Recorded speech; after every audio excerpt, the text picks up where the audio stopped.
मसीह मेरे भाई और बहनों, आप सबों को ईसा मसीह के नाम से जय यीशु, जय मसीह की। भाई और बहनों, आप लोग का स्वागत है हमारे इस यूट्यूब चैनल में, जहां मैं हर दिन की भांति आज भी पिता और परमेश्वर का पवित्र सुसमाचार लेकर आया हूं। भाई बहनों, आइए हम सब मिलकर छोटा सा प्रार्थना करें आज का दिन के लिए। धन्यवाद करें हमारे स्वर्ग के मालिक, दुनिया का रखवाला पिता और परमेश्वर को, उसका पिता पुत्र और पवित्र आत्मा के नाम से आमीन। हे पिता और परमेश्वर, तुझे धन्यवाद करते हैं कि तूने मुझे आज का दिन दिया है और मुझे आज की रात तूने बहुत अच्छी तरह से संभाला है, इसलिए धन्यवाद करता हूँ। भाइयों बहनों, आइए देखते हैं आज का पाठ।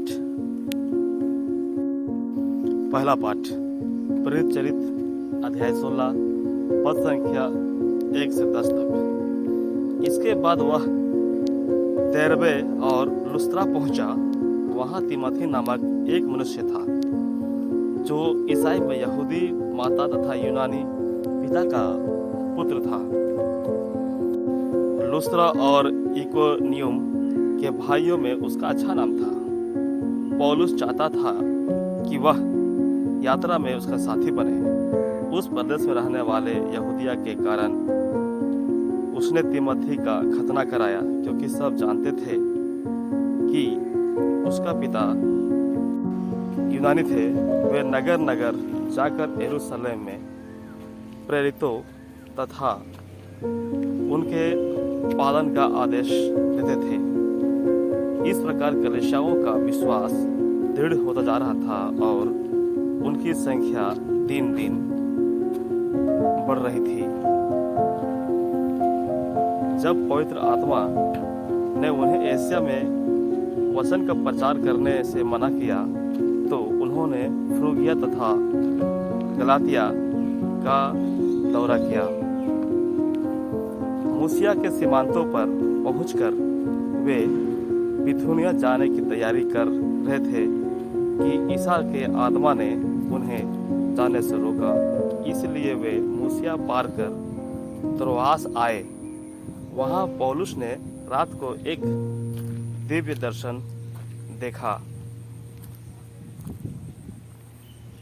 एक मेकदूनी उसके सामने खड़ा होकर यह अनुरोध कर रहा था, आप समुद्र पार कर मकेदुनिया आइए और हमारी सहायता कीजिए।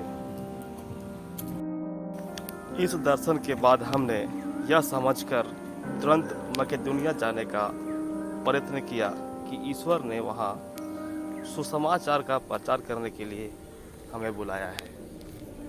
यह ईश्वर की वाणी है। प्रभु को धन्यवाद।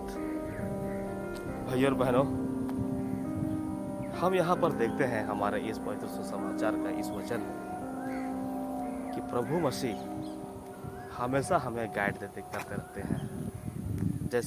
जैसे का उन्होंने अपने चेलों का, जिन्होंने प्रभु परमेश्वर का प्रचार कर रहे थे, उस दरमियान उन्हें कहाँ जाना है, कहाँ खतरा है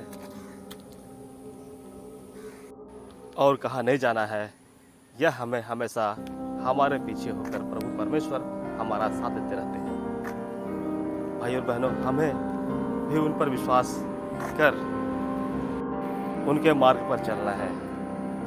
प्रभु परमेश्वर हमें हमेशा गाइड करते रहते हैं। बस फर्क यही होता है कि हम उनका मार्गदर्शन को नहीं समझ पाते हैं या फिर समझने की कोशिश नहीं करते हैं, हम गलतियां कर बैठते हैं। भाई और बहनों, हम उनकी मार्ग पर बताए हुए रास्ते पर चलें। भाइयों बहनों, आपसे निवेदन करता हूं कि आप हमारे चैनल को लाइक और सब्सक्राइब जरूर करें, ताकि मैं आप लोगों तक हर दिन प्रभु परमेश्वर का पवित्र सुसमाचार को ला सकूं।